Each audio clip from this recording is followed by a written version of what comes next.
الحمد لله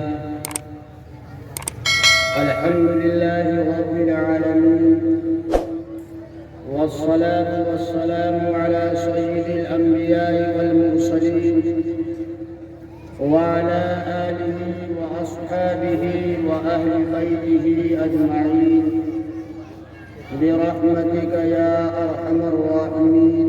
أما بعد، أعوذ بالله من الشيطان الرجيم. بسم الله الرحمن الرحيم. اقرأ باسم ربك الذي خلق الإنسان من علق. وقال تعالى في موضع آخر: هل يستوي الذين يعلمون والذين لا يعلمون. وقال النبي صلى الله عليه وسلم: طلب العلم فريضة على كل مسلم ومسلمة، أو كما قال عليه الصلاة والسلام. اسٹیج پر بیٹھے ملک کے مقتدر علماء کرام اور شورائے اعظام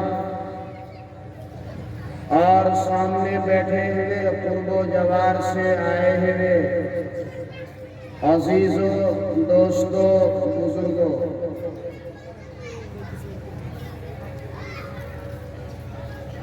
آج جامعہ سلمان فارسی کا یہ عظیم الشان اجلاس بعنوان تعلیمی بیداری و اصلاح معاشرہ، اللہ اس اجلاس میں آنے والے علماء اور قرب و جوار سے آنے والے سامعین کے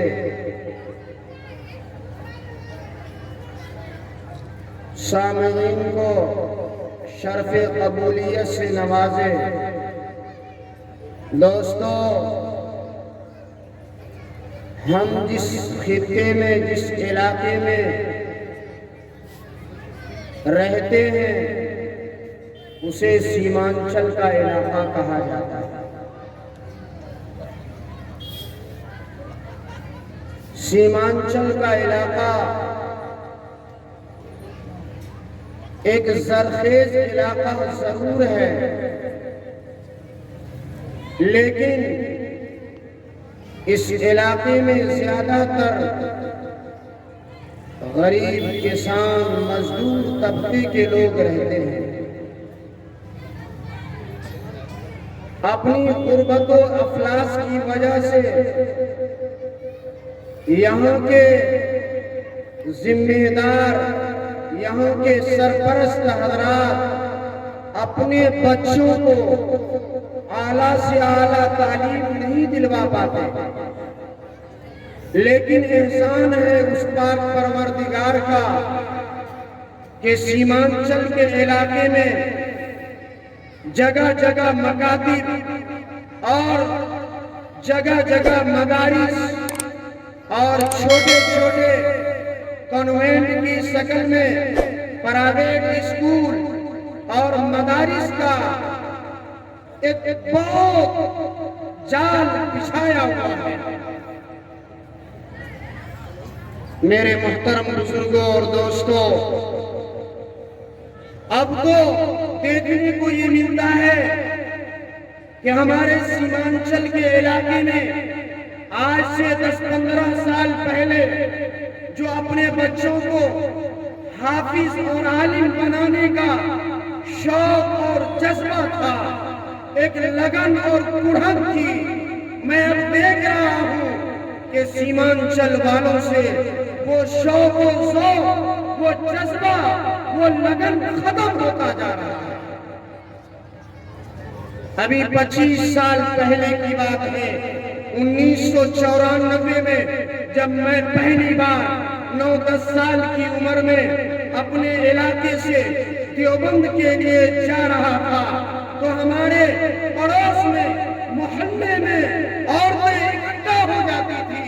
چچی، تائی، خالہ، پھوپھی اور اور چچا تاؤ، بڑے بوڑھے سب سر پر محبت و پیار کا ہاتھ رکھتے تھے اور نم آنکھوں سے روتے ہوئے آنکھوں سے اشکوں کا سیلاب بہتا اور اپنے بھتیجے کو، اپنے بھانجے کو، اپنے پوتے کو حافظ قرآن بننے کے لیے، عالم دین بننے کے لیے اپنے علاقے سے دور دراز ہزاروں کلومیٹر دور کا سفر کرنے پر ان کو آمادہ اور تیار کرا۔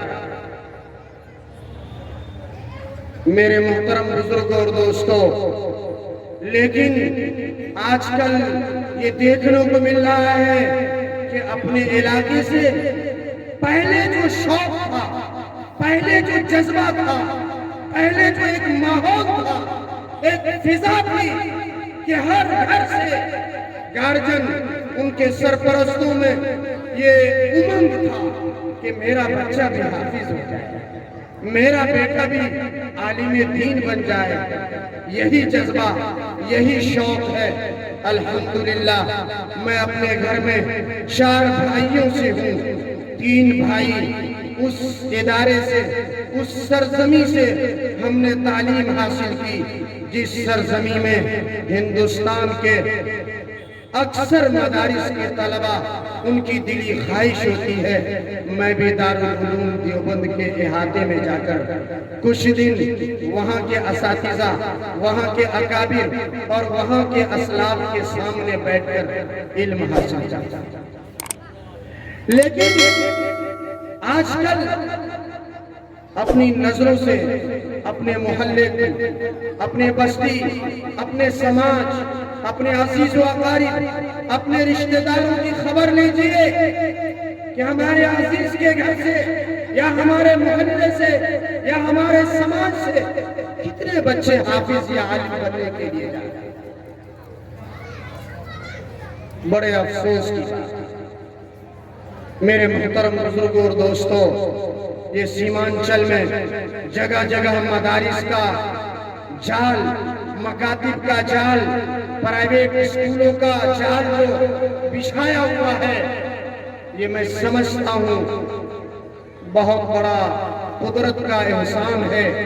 اپنے معصوم بچے اور اپنی معصوم بچیوں کو ان کی زندگی میں اللہ اور اللہ کے رسول کی عظمت اور ان کی بڑائی ان کے دلوں میں پیدا کرنے کے لیے بہت سے مدارس کا جال جو پھیلایا ہوا ہے، آپ حضرات ان کی قدردان کریں۔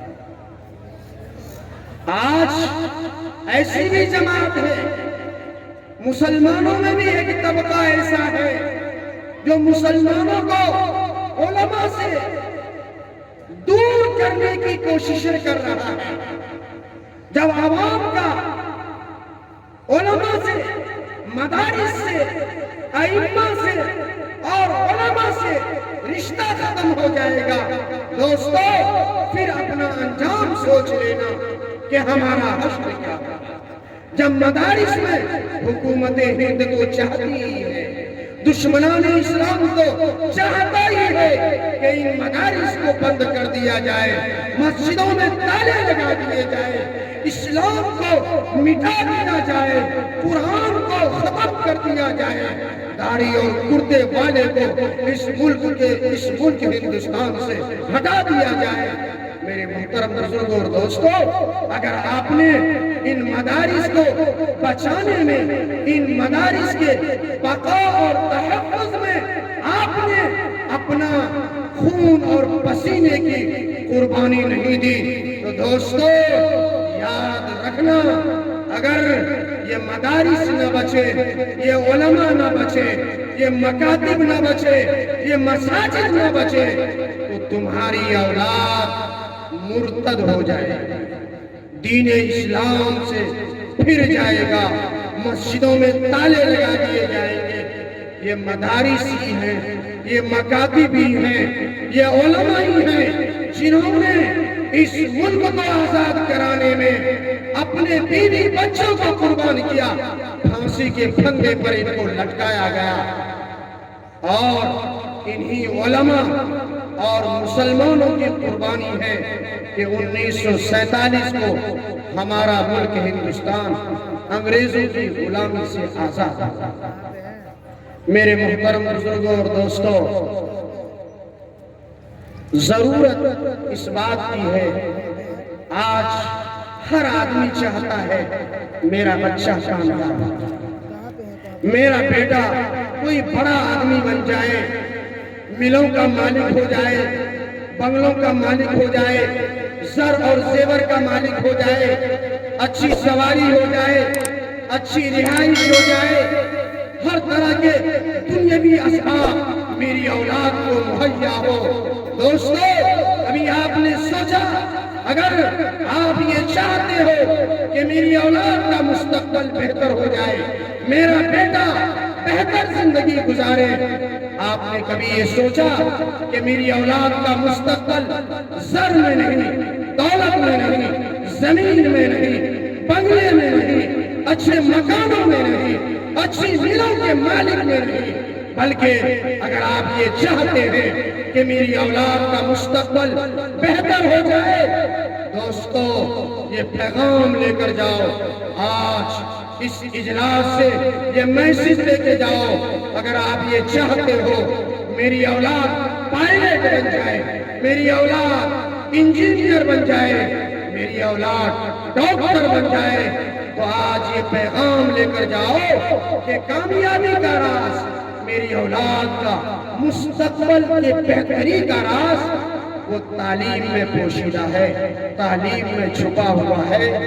اس لیے میرے محترم بزرگوں اور دوستوں، اپنی گاڑی کمائی میں سے اپنی اولاد کے مستقبل کو بہتر بنانے کے لیے ان کے اچھے سے اچھے تعلیم کا انتظام کریں، ورنہ آپ اپنی آنکھوں سے دیکھ رہے ہیں آج ہمارے معاشرے کا کیا حال ہے، آج ہمارے سماج کا کیا حال ہے، آج ہمارے پڑوس کا کیا حال ہے، آج ہماری بستی کا کیا حال ہے، آج ہمارے قصبے کا کیا حال ہے، آج ہمارے معاشرے میں تعلیم کی کمی کی وجہ سے، دین سے دوری کی وجہ سے، اللہ سے، اللہ کے نبی سے رشتہ اور ناطہ کمزور ہونے کی وجہ سے آج ہمارے معاشرے میں، آج ہمارے سماج میں سب سے مہلک بیماری کینسر سے بھی زیادہ، ایڈز سے بھی زیادہ، ٹی بی سے بھی زیادہ، ہارٹ اٹیک سے بھی زیادہ مہلک بیماری جو آج ہمارے معاشرے کو کھوکھلا کر رہا ہے، جو ہمارے معاشرے میں گھن لگا ہوا ہے، میں یہ سمجھتا ہوں آج ہمارے معاشرے میں سب سے بڑی بیماری وہ نشے کی بیماری ہے۔ آج ہمارے نوجوان کو سب سے زیادہ اگر کسی لت نے، کسی عادت نے، کسی بیماری نے، کسی کینسر نے ہلاک اور برباد کیا ہے تو وہ نشے کا لت ہے، وہ نشے کی عادت ہے۔ آج 15 سال کا، 16 سال کا، 20 سال کا نوجوان آج سے 1400 سال پہلے میرے آقا پر اللہ کا فرمان نازل ہوا، اللہ رب العزت نے قرآن کریم میں ڈائریکٹ اعلان کیا کہ سب سے پہلے تو صحابہ نے اللہ کے نبی سے پوچھا یسألونک عن الخمر، کہ شراب کے بارے میں اللہ کا کیا میسج ہے، اللہ کا کیا فرمان ہے۔ اللہ رب العزت نے فرمایا کہ شراب کے اندر فائدہ کم ہے، نقصان زیادہ ہے۔ بہت سے صحابہ، بہت سے مسلمان، بہت سے اللہ کے نبی کو ماننے والے، بہت سے اللہ کو ماننے والے، قرآن کو ماننے والے، اسلام کو ماننے والے، انہوں نے یہ سوچا ایسی چیز کو استعمال کیوں کرے جس میں نفع کم ہو اور نقصان زیادہ ہو۔ تو بہت سے مسلمان، بہت سے صحابہ شراب پینے سے باز آ گئے، لیکن ابھی تک شراب حرام نہیں ہوا تھا، اس لیے شراب پی رہے ہیں۔ ایک مرتبہ بعض صحابہ نے شراب پی اور نماز کا وقت ہو گیا، نماز میں گئے، نماز پڑھائی، کچھ سے کچھ پڑھ دیا۔ اللہ رب العزت نے قرآن کریم میں نازل فرمایا کہ جب تم نماز میں جاؤ لا تقربوا الصلاۃ وانتم سکارا، کہ حالت نشہ میں شراب پی کر، تاڑی پی کر، کوریکس پی کر، گانجا پی کر، افیم کی گولی کھا کر تم نماز میں مت جاؤ۔ بہت سے صحابہ نے سوچا کہ شراب نماز کی حالت میں حرام ہے، بقیہ وقت میں پینا جائز ہے۔ کچھ صحابہ رکے، کچھ اب بھی استعمال کر رہے ہیں۔ لیکن ایک مرتبہ صحابہ نے ایک مجلس لگی، دعوت کی، آپس میں شعر و شاعری ہوا، آپس میں لڑائی ہو گئی، مار پیٹ تک کی نوبت آ گئی۔ یہ مقدمہ، یہ کمپلین، یہ شکایت رسالت مآب صلی اللہ علیہ وسلم میں پہنچتا ہے۔ اللہ رب العزت سے جناب محمد رسول اللہ صلی اللہ علیہ وسلم نے دعا مانگی، اے اللہ شراب کے بارے میں کوئی کافی اور شافی حکم نازل فرما۔ اللہ رب العزت نے قرآن کریم میں فرما دیا کہ انما الخمر والمیسر، آگے فرمایا رجس من عمل الشیطان فاجتنبوہ، ناپاک ہے، گندگی ہے، شراب، جوا، فاجتنبوہ۔ آج سے قیامت تک کے لیے شراب کا استعمال کرنا، شراب کا کاروبار کرنا، شراب کو پینا، بنانا، سب کے سب حرام ہے، حرام۔ علماء مفسرین نے لکھا ہے کہ جب شراب کی حرمت نازل ہوئی، مدینہ المنورہ کی گلیوں میں شراب ایسے بہہ رہا تھا جیسے اپنے علاقے میں برسات کے موسم میں گلی کوچوں میں پانی بہتا ہے۔ میرے محترم بزرگوں اور دوستوں، غور سے سنیں گے، میرے آقا نے شراب کو شرک کے بعد، کفر کے بعد سب سے بڑا گناہ، اکبر الکبائر اور ام الخبائث، تمام گندگیوں کی جڑ اور تمام غلاظت اور ناپاکیوں کا جڑ جو ہے وہ بنیاد ہے، شراب کو بتایا ہے۔ اکبر الکبائر بھی ہے اور ام الخبائث، گندگیوں کی ماں بھی ہے، اور شرک کے بعد شراب پینا سب سے بڑا گناہ ہے۔ میں ایک حدیث سے بتاؤں گا کہ قتل سے بھی بڑا گناہ، زنا سے بھی بڑا گناہ کیا ہے؟ شراب ہے۔ ایک مرتبہ ایک مجلس منعقد ہوئی، ایک حسین و جمیل لڑکی کو، ایک طرف ایک معصوم لڑکے کو، اور ایک طرف پوے کی بوتل، شراب کی بوتل کو رکھا گیا۔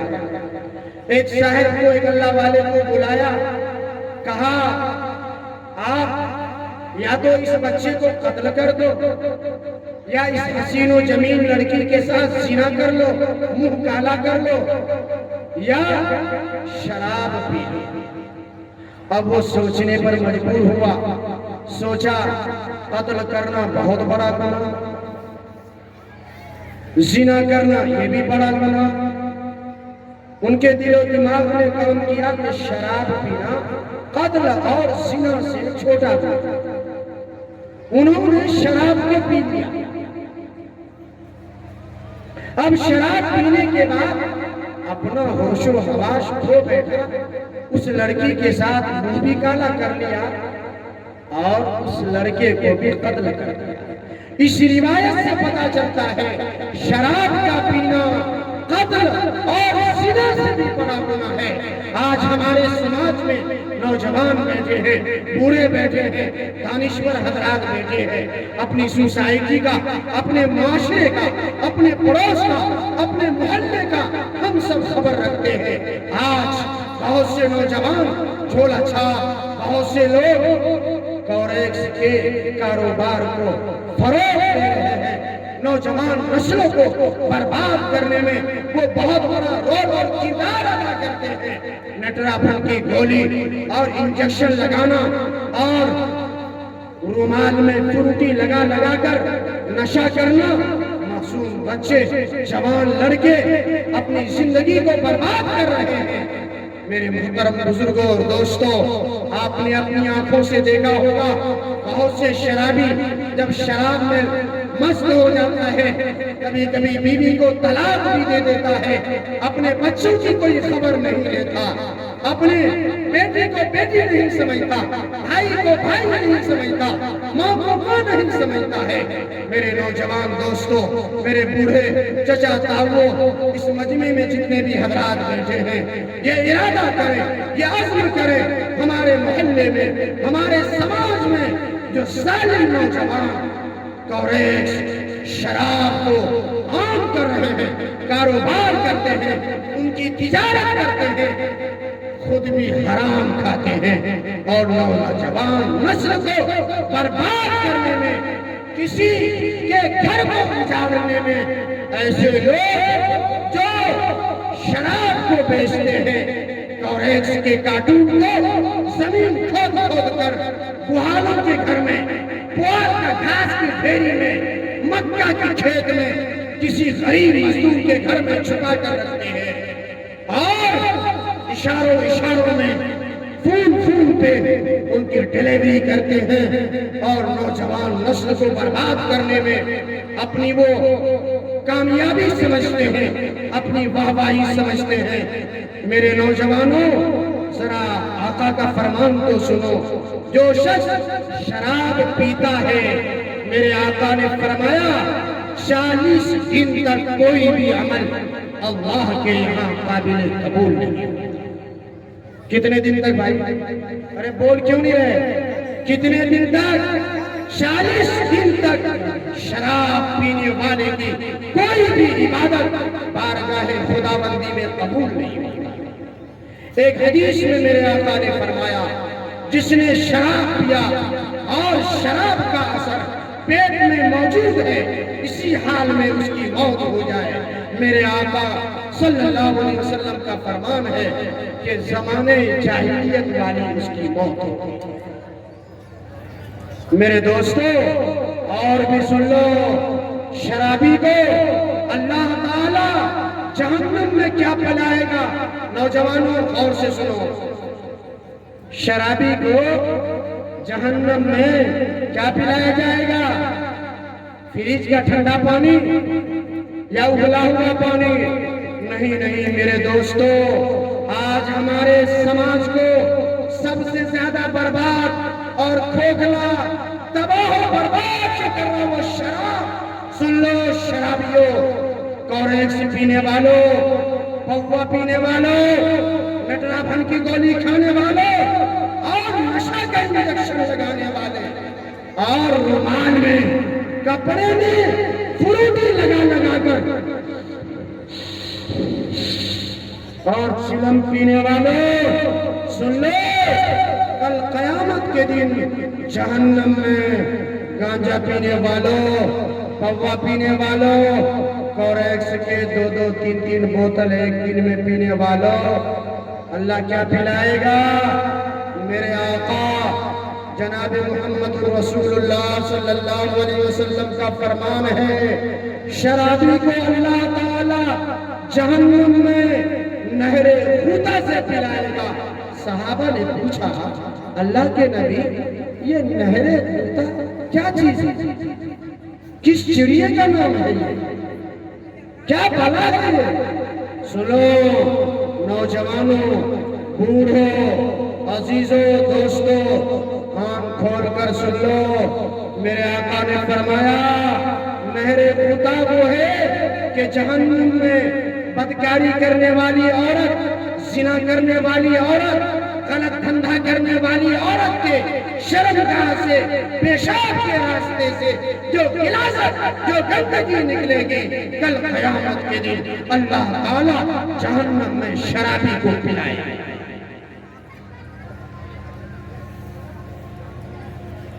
میں نہیں کہہ رہا، کسی مولوی نے نہیں کہا، امام الانبیاء، سید الانبیاء، کالی کملی والے جناب محمد رسول اللہ صلی اللہ علیہ وسلم کہ جہنم میں شرابی کو کرنے والی عورت، بدکاری کرنے والی عورت، غلط دھندا کرنے والی عورت، ان کے شرمگاہ سے، ان کے پیشاب کے راستے سے جو گندگی اور غلاظت نکلے گی، جہنم میں پوا پینے والے، کوریکس پینے والے، گانجا کا چلم پینے والے، نٹرا پھن کی گولی کھانے والے، تاڑی پینے والے، فروٹی سونگنے والے، ان کو اللہ تعالیٰ جہنم میں پلائے۔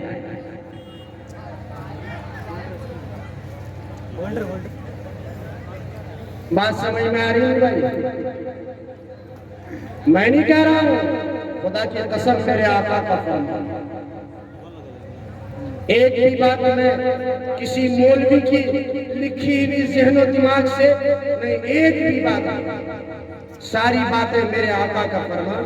مفتی شبیر صاحب شیخ الحدیث شاہین مراد آباد، ان کی ایک کتاب ہے انوار نبوت انوار ہدایت، حضرت والا نے ان تمام احادیث کو اس کتاب میں اکٹھا کیا ہے، جس کا جی چاہے وہاں دیکھ سکتا ہے۔ اس لیے میرے محترم بزرگوں اور دوستوں، ہمارے سماج میں ہمارا بیٹا یا ہمارا بھتیجا یا ہمارا چچا تاؤ جو بھی اس لت میں مبتلا ہے، ایک کمیٹی تشکیل کریں، ان کو پیار و محبت سے ان کو سمجھانے کی کوشش کریں، اور ہمارے سماج سے، ہمارے معاشرے سے یہ جو کینسر سے زیادہ مہلک بیماری ہے، اسے اکھاڑ پھینکنے میں آپ اس کمیٹی کا، اس انتظامیہ کا جو بھی اس میں قدم بڑھائیں، ان کا ساتھ۔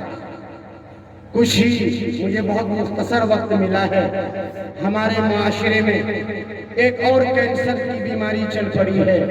ایک وقت تھا، ایک زمانہ تھا کہ لوگ بوڑھے ماں باپ کی بہت زیادہ قدر کیا کرتے تھے۔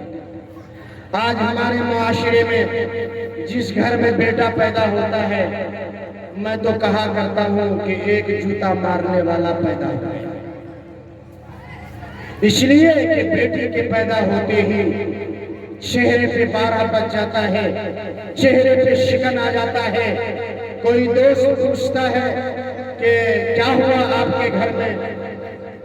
کیا ہوتا؟ بیٹی ہوئی ہے۔ دل چھوٹا کر کے کہتا ہے، ارے مسلمانوں، اللہ جس سے بے پناہ پیار کرتا ہے، اس گھر میں پہلی اولاد بیٹی کی شکل میں دیتا ہے۔ اگر بیٹی زحمت ہوتی، بوجھ ہوتا، تو میرے آقا کو جناب محمد رسول اللہ صلی اللہ علیہ وسلم کے گھر میں فاطمہ، ام کلثوم، زینب اور رقیہ پیدا نہ ہوتی۔ اے مسلمانوں، تمہارے گھر میں بیٹیاں ہوتی ہیں، تمہارے چہرے پہ شکن آ جاتا ہے، چہرے پہ پارا بجنے لگتا ہے۔ نہ، یہ بدگمانی دل سے نکال دو۔ میرے محترم بزرگوں، نوجوانوں، غور سے سننا، آج شادی ہونے تک بیٹا بیٹا، شادی ہونے تک بیٹا بیٹا ہے، شادی ہونے کے بعد 100 میں مشکل سے 2-4%، یہ بھی زیادہ کہہ رہا ہے، اولاد ماں باپ کے حق کو ادا کرتا ہے۔ میرے محترم بزرگوں اور دوستوں، کان کھول کے سن لو، میرے آقا کا فرمان ہے، لاکھ سجدے کر لو، لاکھ چلہ 4 مہینہ لگا لو، لاکھ ہزاری تسبیح پڑھ لو، رات دن تہجد پڑھ لو، اشراق اور اوابین پڑھ لو، قرآن کی تلاوت کر لو، الا اللہ کا ضرب لگا لو، اگر تم سے تمہاری ماں، اگر تم سے تمہارا باپ ناراض ہے، میرا نبی کہتا ہے، امام الانبیاء کہتا ہے، قاضی کملی والا کہتا ہے کہ جب تک تیری ماں، جب تک تیرا باپ تجھ سے راضی نہیں، اللہ کہتا ہے میں بھی تجھ سے راضی نہیں۔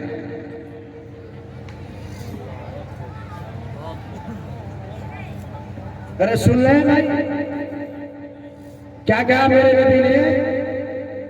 جب تک تیری ماں جن کے بارے میں میرے آقا نے فرمایا ان الجنت تحت امہات اقدامکم، کہ جنت تمہاری ماؤں کے قدموں کے نیچے ہے اور باپ جنت کا دروازہ ہے۔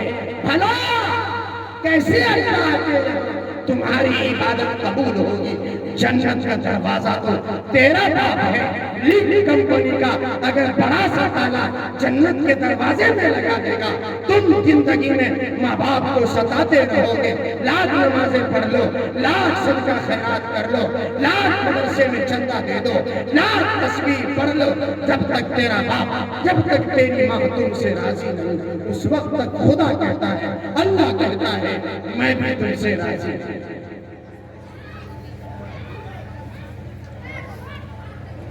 کیوں؟ اللہ نے قرآن کریم میں کہہ دیا ہے کہ اللہ کے بعد اگر اس دنیا میں اللہ اور اللہ کے نبی کے بعد کوئی ذات قابل تقلید اور تعظیم ہے، وہ کون ہے؟ بول کیوں نہیں رہے آپ لوگ؟ کون ہے بھائی؟ آواز سے بولے، کون ہے؟ ماں باپ۔ اور پردے میں بیٹھی ہوئی میری ماں، تم اپنا مقام پہچانو کہ اللہ نے جب تم ماں بنتی ہو اس میں زمین میں، اللہ اور اللہ کے نبی کے بعد تجھ سے زیادہ مرتبہ کسی کا نہیں ہے۔ کیا کسی کا؟ ارے بول کیوں نہیں رہے؟ بول ہے اس دنیا میں اللہ اور اللہ کے رسول کے بعد ماں سے بڑا مرتبہ کسی کا ہے کیا؟ اور آپ نے آزمایا بھی ہوگا، دنیا میں ماں کی محبت کا اللہ اور اللہ کے رسول کے بعد کوئی مقابلہ نہیں کر سکتا۔ خدا کی قسم، کتنا بھی کچھ ہو جائے، ماں کی محبت کا کوئی مقابلہ نہیں، کوئی برابری نہیں، کوئی ہمسر نہیں، کوئی بھی نہیں۔ لاکھ جھگڑے ہو جائے، لاکھ ماں روٹھ جائے، بچہ ذرا سا قریب ہو جائے، ماں کی ممتا ہمک جاتی ہے۔ آپ نے نہیں سوچا ماں کا باپ سے 3 گنا زیادہ درجہ ہے۔ 9 مہینہ باپ نے نہیں، ماں نے پیٹ میں رکھا۔ ڈاکٹروں نے جیسا کہا ویسے ماں نے کہا۔ کبھی بھات میں نون ملا نمک چاول کھانے کو کہا، وہ ماں نے کھایا جس طرح سے کہا۔ ڈاکٹروں کے مشورے سے 9 مہینہ ماں نے اپنے پیٹ میں رکھا، پھر جنم دیا۔ جنم دیتے وقت جو ماں کو تکلیف ہوتی ہے، دنیا میں اس تکلیف کا کوئی مقابلہ نہیں۔ پھر 2 سال تک اپنی چھاتی سے سب سے قیمتی جوہر، سب سے قیمتی ہیرا دودھ کی شکل میں پلایا۔ جب بسترے میں ہم نے پیشاب کر دیا یا ٹٹی اور پخانہ کر دیا، آپ نے دیکھا ہوگا، آپ بھی صاحب اولاد ہیں، آپ نے دیکھا ہوگا گیلے بستر پر ماں بیچاری سو جاتی ہے، یا جب تک گیلے بسترے کو بدل کر سوکھا بستر نہ دے دیتی ہے، ماں کو چین نہیں پڑتا، ماں کو قرار اور سکون نہیں ملتا، ماں کو نیند نہیں آتی، ماں بیچاری بے چین ہو جاتی ہے۔ اگر رات کے 1 بجے بچہ رونے لگے، پیٹ میں درد ہو جائے، کوئی تکلیف ہو جائے، کبھی ایسا نہیں ہو کہ بچہ رو رہا ہے، بچہ بے چین ہے، بچہ بے قرار ہے اور ماں بیچاری خراٹے کی نیند لیتی ہو، ایسا کبھی نہیں ہوا۔ دوستو، میں تو دنیا کی کیا مثال ہوں، مجھے اللہ نے 2 بار جڑواں بیٹی نوازا ہے، 2 بار جڑواں بیٹی ہے، میں 4 بیٹیوں کا باپ ہوں اور اللہ نے مجھے 2 بار جڑواں بیٹی دی ہے۔ میں نے ان آنکھوں سے دیکھا میری بیوی بیچاری جب کبھی رات میں سوتی ہے، کبھی ایسا نہیں ہوا ہو کہ رات میں سوئی ہو اور فجر کی اذان پہ ان کی آنکھ کھلی ہو، کبھی ایسا نہیں۔ کبھی ایک بچہ، ایک بیٹی روتی ہے، کبھی دوسری بیٹی پیشاب کر دیتی ہے، کبھی ایک بیٹی ماں دودھ کے لیے روتی ہے، کبھی بے چین ہو جاتی ہے، کبھی بیچاری رات میں سوئی ہو کہ فجر کی اذان پہ اٹھی ہو، کبھی بھی ایسا نہیں۔ میرے محترم بزرگوں اور دوستوں، یہ نوجوانوں، میں نے ان آنکھوں سے دیکھا میرے محلے میں ایک نوجوان نے باپ کو ایک شاٹا زور سے مارا، اللہ کا عرش بھی کپ کپا گیا ہوگا، عرش بھی ہل گیا ہوگا، عرش بھی لرز گیا ہوگا جب اس بد نصیب نے اپنے باپ کے گال پر ایک چاٹا نصیب کیا ہوگا۔ میرے آقا نے فرمایا یہ ماں اور باپ یہی تمہاری جنت ہے، یہی تمہاری دوزخ ہے، ان کی خدمت کرو، اپنے آپ کو جنت کا حقدار بنا لو، اگر جہنم کا حقدار بنانا ہے ان کی نافرمانی کرو، ان کو ستاؤ، اور یاد رکھو دوستو کہ نماز چھوڑو گے قبر میں عذاب ہوگا، شراب پیو گے قبر میں عذاب ہوگا، جھوٹ بولو گے قبر میں عذاب ہوگا، زنا کرو گے قبر میں عذاب ہوگا، چوری کرو گے قبر میں عذاب ہوگا، آخرت میں اس کا بدلہ ملے گا۔ لیکن علماء نے لکھا ہے ماں باپ کو ستانا ایسا گناہ ہے، ایسا جرم ہے، ایسی غلطی ہے کہ جب تک دنیا میں اولاد اسے بھگت نہ لے گا، اسے انجام کو پہنچا نہ لے گا، اس وقت تک اس کی موت نہیں ہے۔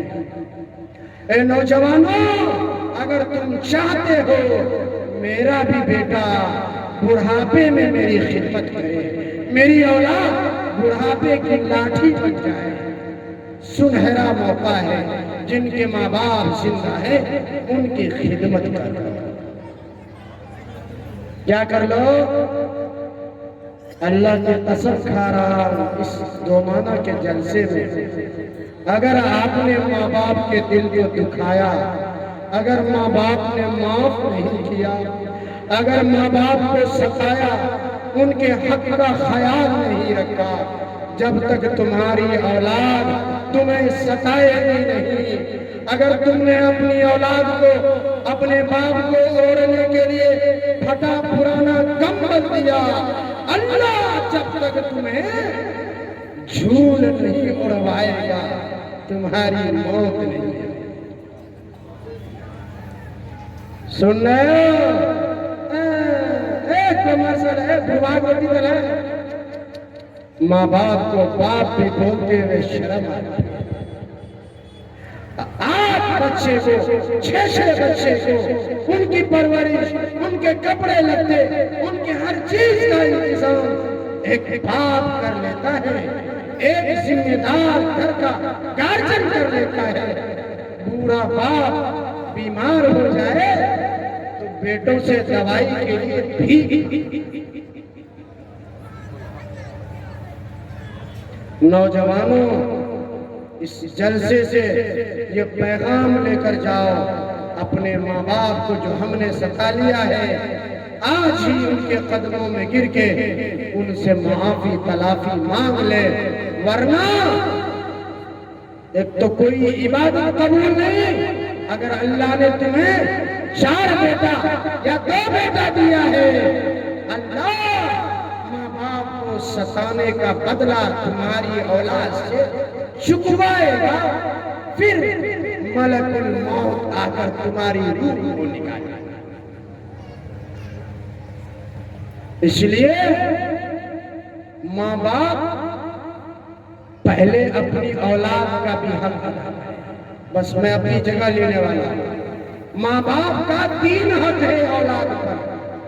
پیدا ہوتے ہی جمعہ کے دن پیدا ہوا، جمن نام رکھ دیا، بدھ کے دن پیدا ہوا، بدھو نام رکھ دیا، اتوار پر پیدا ہوا، اتواری نام رکھ دیا، اور شب برات میرے محلے میں ایک آدمی کا نام ہے شبراتی۔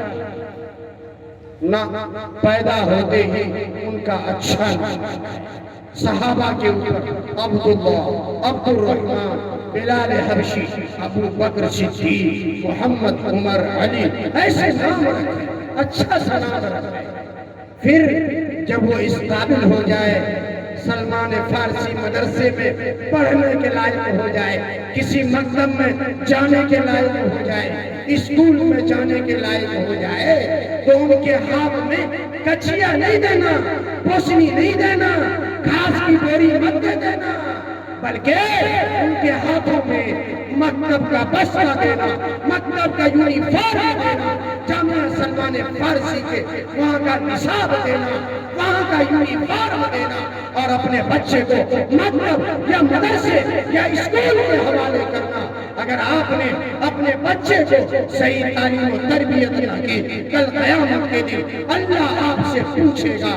قرآن کہتا ہے یا ایھا الذین آمنوا قوا انفسکم، اپنے آپ کو، اپنے اہل و عیال کو جہنم کی اس آگ سے بچاؤ جس جہنم کی آگ کو اللہ انسانوں سے اور پتھروں سے دہکائے گا اور سلگائے گا۔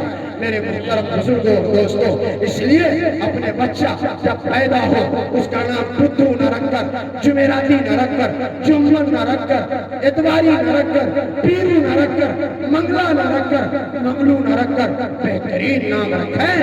اور جب وہ اس قابل ہو جائے کہ ان کی نظر بہکنے لگے، ان کا خواہش، ان کا دل ڈگمگانے لگے، تمہاری عزت کو نیلام کرنے کے پہلے پہلے، تمہاری عزت کو محلے میں، گلی کوچے میں، بستی میں نیلام کرنے سے پہلے پہلے ان کے ہاتھوں کو کسی نیک سیرت لڑکی کے حوالے، یعنی ان کی شادی۔ یہ تین حق ماں باپ کا ہے، باقی سارے حقوق اولاد کے ہیں۔ علماء سے سنتے رہتے ہیں، آپ کتابوں میں پڑھتے رہتے ہیں۔ اللہ سے مجھے وقت صرف آدھے گھنٹے کا دیا گیا تھا، وقت کافی لے لیا۔ نوجوانوں، بزرگوں، دوستوں، اپنے معاشرے میں بہت ساری بیماریاں، یہ موبائل نے تو ایسی بیماریاں کر دی، ہر محلے سے، ہر بستی سے سننے کو آ رہا، کوئی 3 بچے کی ماں کسی کے ساتھ فرار ہو گئی، کوئی نوجوان لڑکی کوچنگ جا رہی تھی وہ کسی اور کوچنگ میں چلی گئی، اسکول جا رہی تھی وہ کہیں اور چلی گئی۔ ماں باپ کی عزت کو تار تار کر کے، عزت کو برباد کر کے یہ اسکرین ٹچ موبائل جب ہم جوان بچیوں کے ہاتھوں میں دیں گے تو پھر تو اس کا یہی انجام دیکھنا پڑے گا۔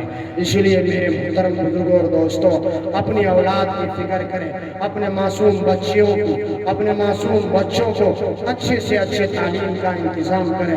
اللہ رب العزت نے آپ کو اپنی گاڑی کمائی میں سے مہینے میں 4 دن گوشت کھاتے ہو، 4 دن مچھلی کھاتے ہو، 2 دن مچھلی بند کر دو، 2 دن گوشت بند کر دو، اپنے مکتب کا، اسکول کا، کوچنگ کا اسی پیسے سے فیس ادا کر کے اپنے خون پسینے کی کمائی سے اپنی اولاد کا مستقبل سنوارنے میں کسی طرح سے ان کے مستقبل کو بہتر سے بہتر بنانے کی کوشش کریں۔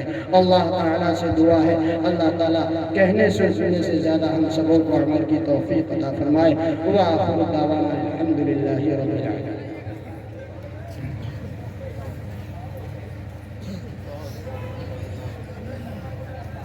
ہر شہر میں ہر بستی آباد نہیں ملتی،